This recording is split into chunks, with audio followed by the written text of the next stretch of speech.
The individual took off on foot and ran, and officers gave chase. Once they got him in custody and was trying to detain him, told Mims could come and treat him. Suspect died in custody. Officers notified Mims of what they were having, and Mims responded and transported the individual to the hospital. Right now, it's a white male, 37 years of age. This will be worked as a dual investigation. It will be an internal affairs investigation and also an officer in death custody. Right now, we have our homicide, our crime scene out here working it, and also other internal affairs is out here also. At any point in time, was the man in handcuffs? No point in time he was in handcuffs. He was not under arrest. He was we were trying to seek treatment for him because we could tell there was something adversely wrong with him, and we knew we couldn't leave him at this state without seeking any medical treatment. How was he being detained while he was waiting for Mims? They were just holding him down by their hands, trying to hold him down until they could get Mims here to treat him. Where exactly did that happen? It happened behind the 1204 North Tyler address in the alley back there. As far as in custody, you said you never had him cuffed, but was he in custody once, like at that initial time, and then you said he got away? Do you still consider that in custody, or did you recapture him and hold him At the down? point where we were talking to him and had Mims come, and another officer came on scene, he took off running.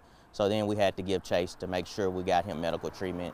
And at that point, when we caught him and held him down, that's when he was in our custody, and that's when he died. Do you know how many officers were involved in that or holding him down? I don't know. That is something that our internal affairs and our major crimes detectives will look into to find out and determine what all officers were here. They will be interviewed.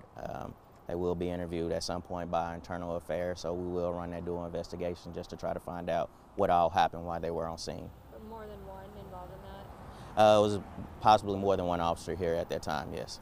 When you say holding him down, is that on the ground or standing up position? Holding him down on the ground. You mentioned he was higher narcotics. Do you think that had anything to do with this? That's something that our detectives will look at. We'll probably send his body over to the crime lab to be examined, and we'll also see if he had any narcotics in his system at the time. Were any narcotics recovered in the house? At this time, it's still early on in the investigation, so they're still looking and interviewing witnesses and people who may have heard something. What was his relation to that woman? Don't know at this time. I don't know at this time. Our major crimes detectives have taken him to the 12th Street location to interview him, so we'll find out more after that. I don't know if you can really give a clear answer, but what was the circumstance behind the death? Are we talking like a cardiac arrest, or stop breathing, or what's He stopped breathing at some point. Don't know if it was from cardiac arrest or anything like that. More details will be coming out once the investigation unfolds. But he stopped breathing during the time that he was being held down on the ground? Yes. Are you one of the stations that have like those pins that you can give to people in overdose situations? Yes, we do. Yes, we do have the Narcan that we have used before, used many times and saved lives with. But at this time in this situation, I don't know if those officers had that Narcan on them at the time. That's something that we'll find out during the course of the investigation.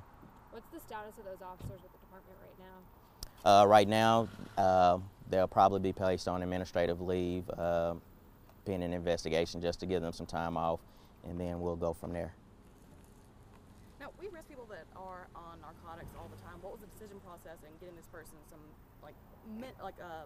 help as opposed to just bringing him in? Most of the time, we try not to make an arrest on somebody that's high off narcotics. We tried it. The first part of it is we're trying to get them some help. That's the first thing we want to do to make sure that they're medically sound, and that was something that they were trying to do. They were trying to get Mims in here to evaluate him and see if he was, what the problem was, see if he needs to go to the hospital. Right. Give us an understanding of how long this took, because they got here at 4:05. When did Mims get here? I don't know the time period. That is something that we'll release later during another press release. We'll have to get that time frame down when Mims arrived on scene and from how long it took officers to get them there.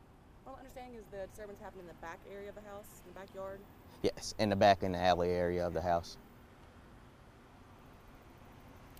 Do you know how the man was acting?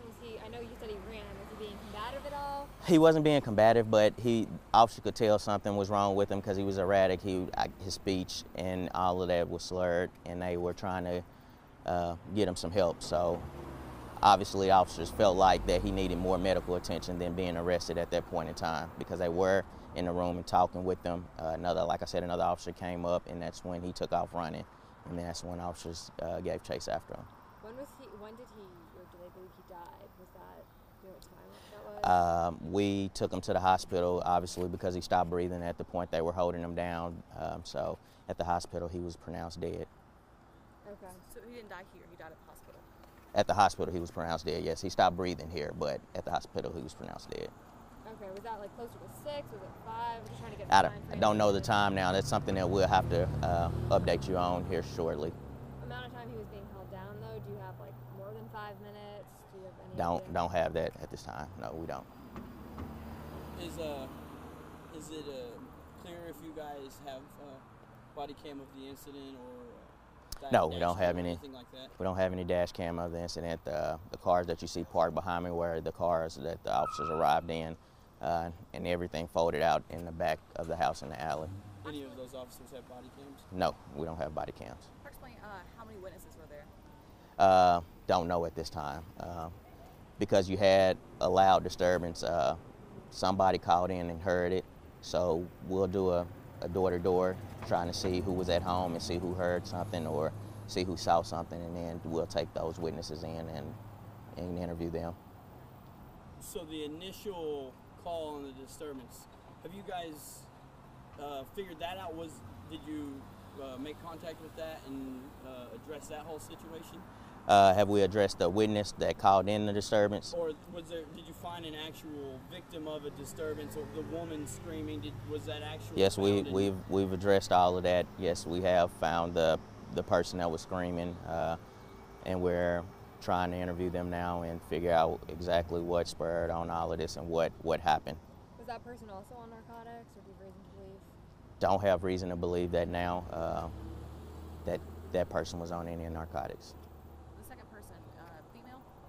Yes. And it was the only other person at the house at the time? Don't know if it was the only other person at the house. We've taken several people in as witnesses, so once our major crimes find out who was at the house and who was outside or just came up as the incident was unfolding, then we'll know more. Do they both live there at that house? I don't even know if the gentleman lives there at this time. Like I said, it's still early on, and they're interviewing the witnesses that were here at the scene. Is this house, this particular area, known for disturbances? You come out here often? I believe we've come out here before for disturbances with this house. I don't know how many times, but I've heard officers say we have came out here before. So was the subject relatively known to officers? I don't know that. Maybe not these particular officers, but I've heard we've came out here before. Okay. Good.